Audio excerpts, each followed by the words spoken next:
आशियाना है और आशियाना को लिखने वाले कौन है? तो निगार अजीम आबादी। ये जान लीजिए एकदम मुख्तसर सवालात सब हम बताएंगे, ठीक है साथियों। तो बने रहिए इस चैनल पे, ठीक है। तो चलते ही शुरू करते हैं।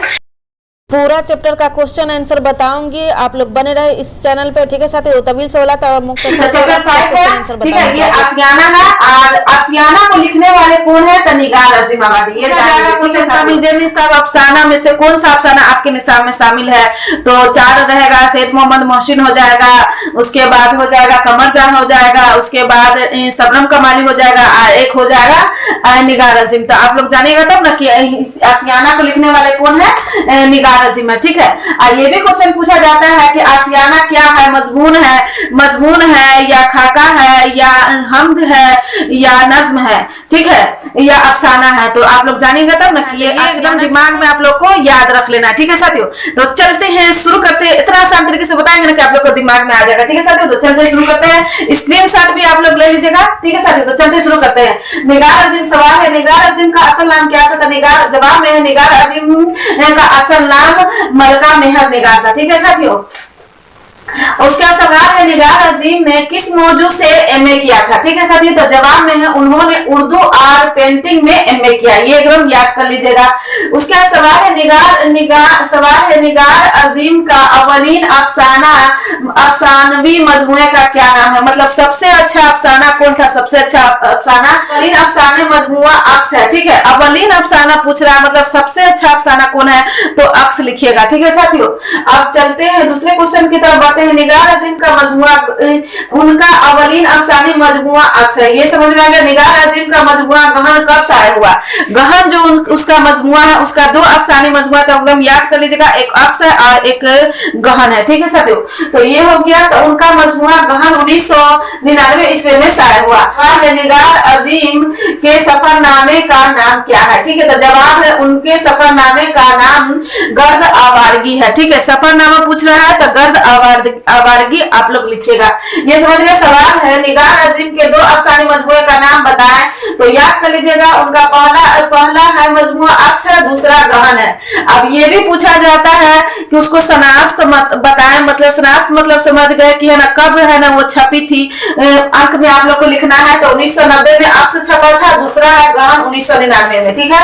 अफसाना आशियाना के 2 किरदार का नाम बताएं। तो इस आशियाना में ज्यादातर जो 2 किरदार का, ऐसे तो 4 किरदार है, ठीक है साथियों, पर है ना ज्यादा जो जिक्र इसमें किया गया है 2 किरदार है। एक हो गया जरीना और दूसरा हो गया बरकत अली। तो चलते हैं, शुरू करते हैं। पहला हो जाएगा बरकत अली सिद्दीकी और दूसरा हो जाएगा जरीना। वह उर्दू दुनिया में मशहूर व मकबूल हुए। अब ये भी पूछा जाएगा कि है ना निगार अजीम आबादी किस चीज में मशहूर हुए?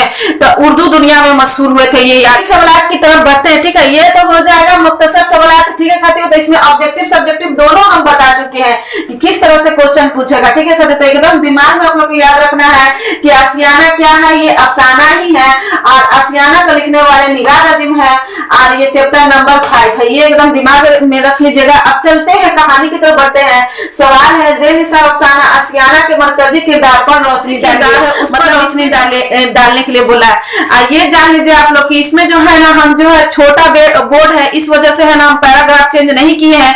तो आप लोग जो है पैराग्राफ चेंज करके लिखिएगा। बरकत अली जो है रिटायर हो जाते, वो घर पर रहते, तो उसको बेटा जो है बेंगलोर रहता है सिराज, ठीक है। तो सिराज बोलता है क्या चाहिए कि अम्मी अब्बू आप लोग यहाँ चले आइए, ठीक है। वहां कौन आप लोग को देखेगा? फिर वो वहां बुला लेता है। वहां इतना ना उसको इज्जत करता है ना कि क्या करे, उठकर पानी भी नहीं पी सकता, बाप भी है ना कुछ नहीं कर सकता, सिर्फ खाना पीना खाना है और सोना है और आराम करना है। तो ये दोनों बात जो है ना उसको नहीं पसंद था, ना बरकत अली को पसंद था और न जरीना को पसंद था। उसको कहना था, उसको सोच था जरीना को कि वहां जो है गांव में जो है हम जोली होती और ना अपना कोई आया गया उसको नाश्ता देना, इज्जत करना, ये सब अपना बादशाहियत होती। अब वहां तो उसका बादशाहियत नहीं था, इस वजह से है ना वो जरीना बानो जो है ना वो अपने घर आना चाहती थी। अब बरकत अली भी वही कहना है। बरकत अली का भी मन नहीं लगता है कि सिर्फ हम यहाँ खा रहे हैं, सो रहे हैं, हर चीज की सुविधा है, बहुत प्यार मिल रहा है, पर है ना वो उकताहट महसूस करता था, एकदम थक चुका था 2-3 महीना में कि है ना कैसे हम घर जाए। वहां थे तो अपना बादशाहियत से दोस्त यार अहबाब अपने बुला लेता है, अपने कहा वहां बेंगलोर बेंगलोर बुलाता है, वहां रहने की हर सुविधा है, मगर एक काम नहीं कर सकती, काम नहीं करती थी। सब है ना उसको नौकर चाकर हुआ वो खुद करती थी, मगर उसको कोई काम करने नहीं देती थी। पर है ना जरीना बानो का शौक था काम करने का, बातचीत करने का। अब यहाँ गांव का अलग बात होता है, अगल बगल से रिलेटिव से दोस्ती रहता है, आना जाना लगा रहता है। वहां तो नहीं, अब बड़ा महल है, कुछ है, सब कुछ है, मगर कुछ नहीं है। यही कहानी में इसमें बताया गया है कि है ना अपना आशियाना है ना छोड़कर वो दोनों नहीं जाना चाहते। फिर वो दोनों जो है ना अपना दोनों राय विचार करते हैं, उसके बाद से वहां से चले आते हैं अपने आशियाना, क्योंकि वहां हम जाएंगे अपना सल्तनत होगा, अपना है ना अपना बादशाहियत होगा। वहां तो बादशाहती भी नहीं कर सकते, बेटा का बेटा बहू का चलेगा। यही सब कहानी इसमें बताया गया। ठीक है साथी, सवाल है जेल निसाब अफसाना आशियाना के मरकजी किरदार पर रोशनी डालिए। मतलब इसमें जो मरकजी किरदार है उस पर रोशनी डालने के लिए बोला है। जवाब है निगार अजीम में अफसाना निगार ने खुशहाल और फारिग अलबाल मर्द औरत के नफ्सियात को पेश किया गया है।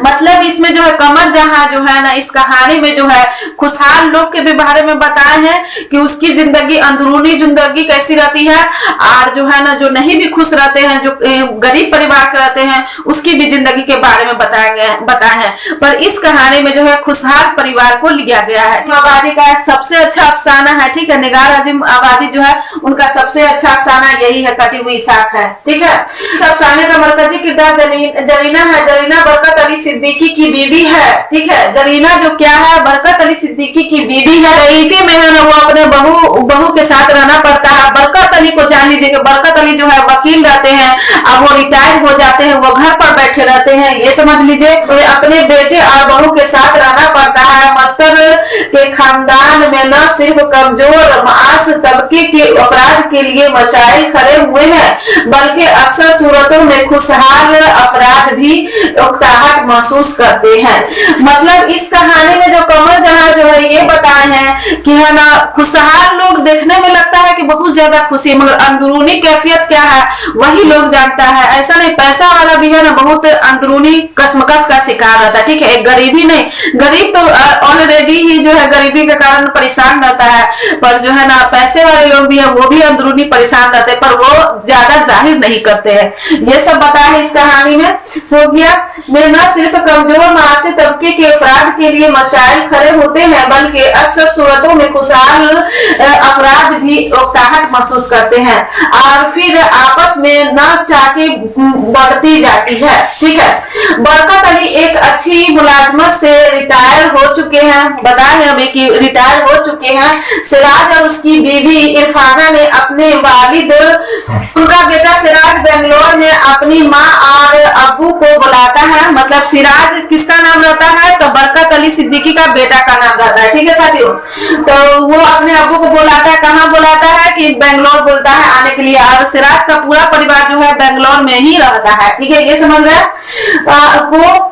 यहाँ सिराज और उसकी बीवी इरफाना ने अपने वालिदैन को खिदमत गुजारी और कोई ने दिन रात को एक कर दी। मतलब कि इतना वो खिदमत किए ना कि शायद ऐसी बहू कोई करती है। मतलब कोई काम करने नहीं देती थी और सारा खाना पहुंचाती थी, वो कुछ भी नहीं, आपको हिलकर उठना भी नहीं है, ये सब बयान किया गया, इतना मानती थी। ठीक है, लेकिन जरीना और बरकत अली के पास कोई मशगूलियत नहीं है। दोनों मियाँ बीवी के लिए बेकार एक बड़ा मसला बन चुका है। मतलब क्या है कि इस कहानी में जो है ना दोनों को लिए है ना बेकारी, मतलब फजूल बात करना, फजूल में बैठे रहना है ना सबसे बड़ा मसला बन जाता है। आप समझ